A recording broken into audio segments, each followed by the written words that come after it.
अस्सलाम वालेकुम। मेरा नाम मोहम्मद तैमूर यूसुफ है और मैं बिग डेटा का इंट्रोडक्टरी कोर्स लेकर आया हूँ आपके लिए, जिसमें हम लोग बेसिक्स से स्टार्ट करके बिग डेटा के कुछ टूल्स को देखेंगे और बिग डेटा के इन्वायरमेंट और उसके आर्किटेक्चर को भी स्टडी करेंगे।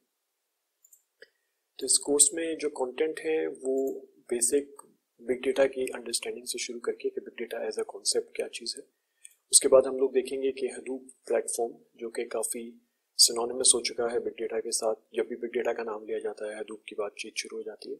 तो हम हडूप को एज अ प्लेटफॉर्म देखेंगे और फिर हडूप को हम एज एन इकोसिस्टम भी देखेंगे, क्योंकि हडूप के इर्द गिर्द बहुत सारे और बहुत ऐसे प्रोजेक्ट्स हैं जो कि उसके साथ जुड़ चुके हैं और वो अब हडूप इकोसिस्टम का हिस्सा कहलाते हैं।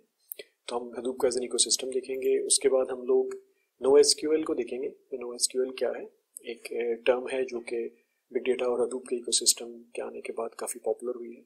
इसको नॉट ओनली SQL या NoSQL दोनों तरह से कंसिडर किया जाता है।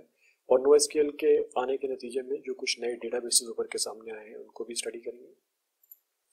उसके बाद हम लोग हडूप के मुख्तलिफ डिस्ट्रीब्यूशंस के बारे में देखेंगे। बहुत सारी ऑप्शंस अवेलेबल हैं, क्लाउड के ऊपर हैं, इन लोकली होस्टेड हैं। उसके बाद अब जो नए कंटेनराइज इन्वायरमेंट्स आ चुके हैं उनके ऊपर किस तरह से डिस्ट्रीब्यूशंस चल रही हैं, तो इसको भी हम लोग स्टडी करेंगे। उसके बाद अपना एक लोकल हडूप इन्वायरमेंट कैसे सेटअप किया जा सकता है, जिसके ऊपर हम लोग एक्सरसाइजेस कर सकते हैं, अपनी स्किल्स डेवलप कर सकते हैं। हम लोग इसको ऑब्वियसली एक ज़रा कंट्रोल्ड इन्वायरमेंट में देखेंगे, लेकिन मैं आपको 2-3 ऐसी ऑप्शंस दिखाऊंगा जिससे आप एक हडूप के इकोसिस्टम को, एक इन्वायरमेंट को एक्सेस कर सकते हैं। उसके बाद हम लोग हैंड्स ऑन एस्पेक्ट में जो चीज़ सबसे पहले देखेंगे हडूप इकोसिस्टम की, वो हडूप डिस्ट्रीब्यूटेड फाइल सिस्टम है। उसके बाद हम लोग मैप रिड्यूस को देखेंगे, जो कि प्रोसेसिंग फ्रेमवर्क है हडूप।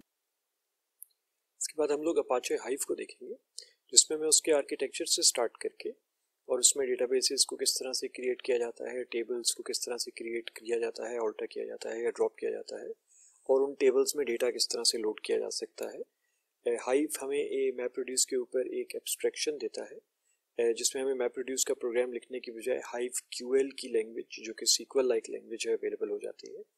तो इसको हम लोग, इसके अंदर हम लोग प्रैक्टिकल एक्सरसाइजेस करके और प्रैक्टिकल एस्पेक्ट से भी हाइव को देखेंगे। तो उम्मीद करता हूँ कि आप लोग इस कोर्स से बहुत कुछ सीखेंगे और इन्जॉय करेंगे। तो मिलते हैं अगली वीडियो।